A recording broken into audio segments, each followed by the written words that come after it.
ज्ञानाञ्जनशलाकया चक्षुरुन्मिलितं येन तस्मै गुरवे नमः। मूकं करोति वाचालं पङ्गुर्लङ्घयति गिरिं यत्कृपातमहं वन्दे श्रीगुरुदीनतारिणम्। वन्दे गुरुनिशभक्तान् ईशं ईशवतारकं तत्प्रकाशं सतच्छक्ति कृष्णचैतन्यसङ्गमम्। वन्दे श्रीकृष्ण चैतन्य नित्यानन्द सहोदितो गौरद्वये पुष्पवन्तो चित्रौ छन्दो तमनुद्दुम् यदद्वैतं ब्रह्मपनसदि तदोऽपि अस्य तनुभा ज आत्मान्तर्जामि पुरुष इति स्वसं सविभव। षडैश्वर्यपूर्ण भगवान् सस्यं अयं न चैतन्यात् कृष्णात् जगति परतत्तं परम् इह अनर्पितचरिञ्चिरात् करुणायावतीर्न कलौ समार्पयतुन्नत उज्ज्वलरसां सभक्तिश्रियम्। हरिपुरड सुंदर दुति कदम्ब संदीर्पित सदा हृदय स्कंदरे स्फुरतु न शचीनंदनम्। पंचतत्त्वात्मकं कृष्णं भक्तिरूपस्वरूपकं भक्तावतारं भक्तकं नमामि भक्तिशक्तिकम्। फुलेन्दुवरकान्तिमिन्दुवदनं वराहवतं सप्रियं शिवत्सङ्कमुदारं कौस्तुभधरं पीताम्बरं सुन्दरं गोपीनां नयनोत्पलार्चिततनुं गोपसङ्घावृतं गोविन्दं कलवेणुवादनपरं दिव्याङ्गभीषं भजे। कस्तूरी तिलकं ललाटपटले वक्षस्थले कौस्तुभम् नासाग्रे वरमुक्तिकं करतले वेणुकरे कङ्कणं सर्वाङ्गे हरिचन्दनं सुललितं कण्ठे च मुक्तावली। गोपस्त्री परिवेष्टित विजयते गोपालचूडामणि। वरापीडाभिरामं मृगमदितिलकं कुण्डलाक्रान्तगण्डं कञ्जाक्षं कम्बुकण्ठं स्मितं सुभगमुखं सादरेणस्तवेणुं श्यामं शान्तं त्रिभङ्गं रविकरवसनभूषितं वैजयन्ता। वन्दे वृन्दावनस्थं युवती शतवित्तं नमो ब्रह्मगोपालवेशम्। जयतां शिरुतो मम मन्दमतिर्गतिमत्सर्वस्य पादं भजराधमदनमोहनम्। दिग्पते बिन्दारण्यकल्पद्रुमाद श्रीमद्रत्नागर सिंहासनस्थ श्रीराधाशिला गोविन्ददेवै पष्टलिपि सेव्यमानं स्मरामि। श्रीमान् रसारम्भिवं शिवतटस्थिता कारसनवेणुसनैक गोपी गोपीनाथ श्रियस्तिनम्। तप्त काञ्चन गौराङ्गिनी राधे वृन्दावनेश्वरी वृषभानुसुतं देवी तं प्रणमामि हरिप्रिये। गोविन्दनन्दिनी राधे गोविन्द मनमोहिनी गोविन्द सर्वस्य सर्वकान्ता शिरोमणि। नारायणं नमस्कृतं नरं चैव नरोत्तमं देवीं सरस्वतीं व्यासं ततो जयं उदीरये। वृन्दावै तुलसी देवै प्रिया वै केशवस्य कृष्णा भक्तिपदे देवी सत्यव्रते नमो नमः।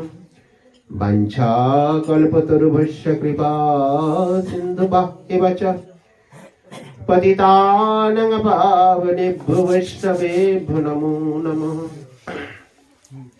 सर्वाग्रे श्री श्री हरिगुरु वैष्णवे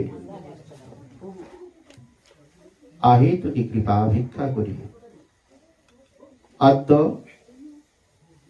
वैवस्वतमनन्तरे अष्टविंशतितम कलिजुगे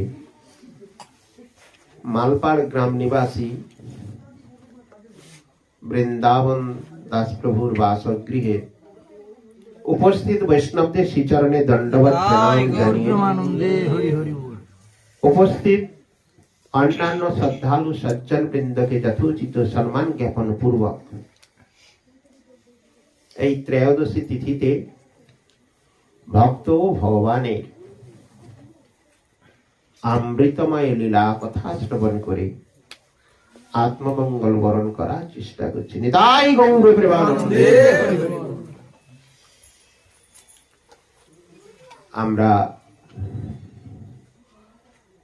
প্রত্যেক উপবাস তিথি হরিবাস তিথির পরের দিন শিলা গুরুদেবের নির্দেশক ক্রমে একত্রিত হয়ে কিছু হরিকথা শ্রবণ কীর্তনের সৌভাগ্য লাভ করে আমরা ধন্য। তো এই যে অনেকের মনে প্রশ্ন, আজ যদি ত্রয়োদশী তিথি, এই বিষয়ে একটি কথা সবার জানার প্রয়োজনীয়তা আছে। বৎসরে একাদশী ব্রতের সঙ্গে কিছু দ্বাদশী ব্রত আমাদের বিধেয় এবং সর্বোত্তম হরিভক্তি বিলাসে সে বিষয়ে বলেছেন। উন্মিলনী,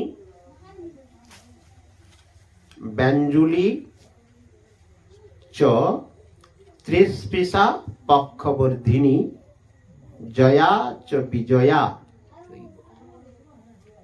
চৈব জয়ন্তী পাপনাশিনী দ্বাদশষ্টৌ মহাপুণ্যা सर्वा पाप हरादिज तिथि जोगेन जायन्ते चतुष्षष्ठ पराविध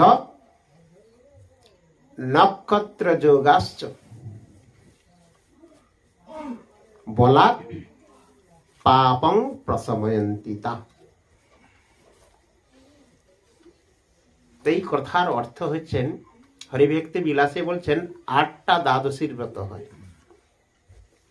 8টা দ্বাদশীর ব্রত নাম কি? এক হচ্ছে উন্মিলনী, ব্যঞ্জুলি, ত্রিস্পিসা, ত্রিস্পিসাটা 3টা স্পর্শ করে গেছেন, পক্ষবর্ধিনী, জয়া, বিজয়া, জয়ন্তী এবং পাপনাশিনী। এই 8টা দ্বাদশীর ব্রত করা হয়। তার মধ্যে 4টা হচ্ছে কি? তিথি যোগেন চতুষ্ষষ্ঠ পরাবিধা। তিথি যোগে 4টা হয় আর নক্ষত্র যোগে 4টা হয়। এই বিষয় নিয়ে জগতে প্রচুর বিভ্রান্তি হয়ে যায়। অনেকে আজকে তো একাদশী, এরা ব্রত কেন করছে? অতএব এই বিধানগুলো শুদ্ধ বিধান, শুদ্ধ সিদ্ধান্তগুলো জগতে প্রচলিত খুবই কম, যার ফলে অনেক ভক্তকে এই বিষয়ের উপরে অনেক সমস্যায় পড়তে হয় ঠিকই, কিন্তু শুদ্ধ ভক্তির ধারা তো প্রচার ঠিক মতো নেই, আর শুদ্ধ ভক্তির ধারায় কেউ আসতে চায় না। সবাই চায় যে কিছুক্ষণ পূর্বে যে কথাটা হয়েছিল, আমি সব জায়গায় যাবো, সব জায়গায় খাবো, আর এদিকে হরিভজন করবো,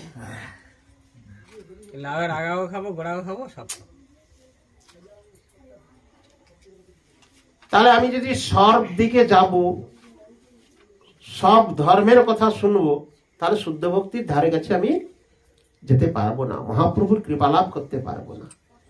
গৌর পার্ষদগণ যে শুদ্ধ সিদ্ধান্ত দিয়েছে, মহাজনগতস্য পন্থা। আমরা ভাগবত গীতা অধ্যয়ন করি, গীতাতেও বলছেন যদাচরতি শ্রেষ্ঠ তত্ত্বদেবেতর জন সযৎ প্রমাণম লোকস্তদ অনুবর্ততে। একটু সময় বসছি, আমরা একটু একাগ্র চিত্ত হতে পারি না, আমরা অন্যকে কি কথা বলতে যাব। যদ যদ আচরিত শ্রেষ্ঠ তত্ত্বদের যারা আমাদের মহান্তগণ, সাধু মুনি ঋষি বৈষ্ণব গোস্বামীগণ, তারা যে পথ আমাদেরকে দেখিয়ে দিয়ে গেছে তার চেয়ে উত্তম পথ আর কোনো নেই, এটা শাস্ত্রীয় সিদ্ধান্ত। তাহলে মহাজনগতস্য পন্থা, তাহলে বৈষ্ণব সিদ্ধান্তের কিছু বিধিনিষেধ রয়েছে। অতএব সেই বিধিনিষেধকে যদি আমরা ফলো করি, বিধিনিষেধের উপরে যদি আমরা জীবনযাপন করতে পারি, শৃঙ্খলা পরায়ণ জীবনই হচ্ছে শ্রেষ্ঠ জীবন, নাকি? অতএব সেই বৈষ্ণব সিদ্ধান্ত অনুযায়ী যে একাদশী থেকে এই দ্বাদশীর ব্রতগুলো শ্রেষ্ঠ, এবং সেটা কিভাবে নিরূপণ হয় তার যারা ওই ডিপার্টমেন্টে রয়েছেন, যারা পঞ্জিকা গ্রহ নক্ষত্র বিবেচনা করে করছেন, তারা সঠিক সিদ্ধান্ত নিয়ে, যেটা গুরুবর্গদের নির্দেশে পঞ্জিকা আমাদের কাছে এসেছে, সেই পঞ্জিকা মতেই আমাদের এগোতে হবে। অতএব গৌড়ীয় মিশন, গৌড়ীয় মঠ আমাদেরকে যে সিদ্ধান্তগুলো শিখিয়েছে, যে ভক্তি তত্ত্বের কথা, জগতের লোক ভক্তি করে, আবার বৈষ্ণব সমাজে শুদ্ধ ভক্তি মত একটু পার্থক্যতা রয়েছে। সেই পার্থক্যতা যদি আমরা উপলব্ধি না করি, প্রথমত ভক্তিকে তিনটি ভাগে ভাগ করা হয়েছে। ভক্তির তিনটি ভাগ রয়েছে, কি? গুণীভূতা, প্রধানী, কেবলা ভক্তি। যাকে আরো সহজ ভাবে বলতে গেলে আরোপ সিদ্ধ, সঙ্গ সিদ্ধ কিংবা স্বরূপ সিদ্ধ। কি সুন্দর তত্ত্বের কথা! এগুলো যদি আমরা আলোচনা না করি, আমরা যদি এগুলো উপলব্ধি না করি, দিনের পর দিন আমরা আসা যাওয়া সার হবে, আমাদের অনেক বাধা বিপত্তি আসবে। আমরা তো ভজন রাজ্যের অনুকূল জায়গায় বাস করছি না, আমাদের অনেক প্রতিকূলতা থাকবে। সেই প্রতিকূলতার মধ্য দিয়ে আমরা যদি সঠিক সিদ্ধান্ত জানি, সঠিক সিদ্ধান্তকে সঠিক সিদ্ধান্তের পথে অগ্রসর হই গুরু বৈষ্ণবদের আনুগত্যে, তাহলে আস্তে আস্তে আমাদের কাছে এটা সহজ হয়ে যাবে। তাই গুণীভূতা, প্রধানী, কেবলা, এর যে সহজ কথা হচ্ছে আরোপ সিদ্ধ, আরোপিত ভক্তি কথা। কারো প্রতি ভক্তির যে আরোপ করা হয়েছে, আরোপগ্রস্ত হয়ে যারা ভক্তি করছেন, বাড়িতে প্রাথমিক ভাবে আমাদের আরোপ সিদ্ধ হয় না। এই কিছুক্ষণ পূর্বে আমরা এত কথা বললাম কেন? আরোপ করতেছি, আপনার বাবা, আপনার শ্বশুর মশাই এই লাইনে আছেন, যে ভক্তির পথকে ধারণ করেছেন, আপনি এই ভক্তির পথে আসুন, এটা আরোপ সিদ্ধর দ্বারা। তিনি তার প্রতি যদি পূর্বার্জিত স্বীকৃতি থাকে, কারণ ভক্তির যে প্রবেশটা আমরা যতই বলি না কেন, ভালো অনেকের লাগবে, শুনতে খুব ভালো লাগে, অগ্রসরতা তখনই হবে ভক্তিস্তু ভগবত ভক্ত সঙ্গেন পরিজায়তে সৎসঙ্গ প্রাপ্যতে পুংভি সুকৃতই পূর্ব সঞ্চিত। আমার পূর্বার্জিত স্বীকৃতি যদি প্রচুর থাকে, আর যদি কিঞ্চিত কম থাকে, সেই স্বীকৃতিটা হওয়ার জন্যই সাধু সঙ্গের যে ব্যবস্থাপনা রয়েছে, ধামের সেবা, নবদ্বীপ ধাম পরিক্রমণ আসছে, সেই নবদ্বীপ ধাম পরিক্রমায় সহযোগিতা অর্থানুকূল্য দ্বারা সাক্ষাৎ, এবং সেখানে গিয়ে তার যে অপ্রাকৃত চিন্ময় ধূলিকণা যদি আমার অঙ্গে লেপন করতে পারি, তার যে চিন্ময় অক্সিজেন আমার শরীরের মধ্যে প্রবেশ করে, তাহলেই আমি ভক্তি পথে আস্তে আস্তে অগ্রসর হতে পারি। তাই বলছে সেই যে গুণীভোতা প্রধানী কেবলা, এটা এই ভক্তিটা কি রকম, এর ধরন কি রকম, এই ভক্তিটার ধরন কি রকম, সে বিষয়ে বলেছেন সর্ব উপাধি বিনির্মুক্তং তৎপরত্তেন নির্মলং হিসিকেন হিসিকেশ সেবনম ভক্তিরুচ্যতে। বুঝা গেল? যে ভক্তিটা সর্ব উপাধি বিনির্মুক্তং, কোন উপাধিগ্রস্ত ভক্তি নয়। এই ভক্তি যাজন করতে কোনো উপাধিও নিয়ে অহংকারচ্ছন্ন হয়ে নয়। সর্ব উপাধি বিনির্মুক্তং প্রত্যয়ন নির্মলং, নির্মল, মনের মধ্যে কোনো কামনা বাসনা আদি থাকবে না। সকাম ভক্তির কথা বলছে না এখানে, নিষ্কাম ভক্তির কথা বলছে। আসাহি পরম দুঃখং নৈরাস্যং পরম সুখম। এই বিষয়টা অনেকের হয়তো বুঝতে পারছেন না। বাড়িতে অনেক সবজি হয়েছে, আমাদের বাড়িতে ধরুন আপনার বাড়িতে একটা বিশেষ কোনো সবজি হয়েছে, বর্তমান কফির দিন, আপনার বাড়িতে হয়তো প্রচুর বাঁধাকপি আদি হয়েছে। বোঝানোর জন্য একটা ছোট্ট এক্সাম্পল দিচ্ছি।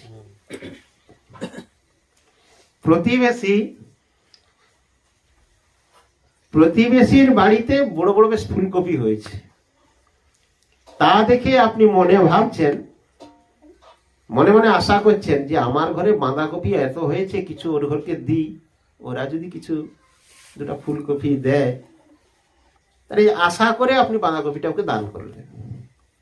কিন্তু ঘটনাক্রমে বিনিময়ে সে কিন্তু আর ফুলকপি আপনাকে দিল না। তখন আপনি দুঃখ পেলেন, কিসের জন্য? ওই আশাটা করেছিলেন বলে। তার আশাহি পরম দুঃখম নৈরাস্যং পরম সুখম। তাহলে ভক্তির যে যাজন, হে মহাদেব, হে দেবী, দেবতাদের ভক্তি করছি যে আমার ছেলের চাকরিটা করে দাও, আমার মেয়ের একটা ভালো সম্বন্ধ এনে দাও। এই জাগতিক চিন্তাধারা, জাগতিক সুখ বৃদ্ধির, যেটা অনিত্য বস্তু, ক্ষণস্থায়ী,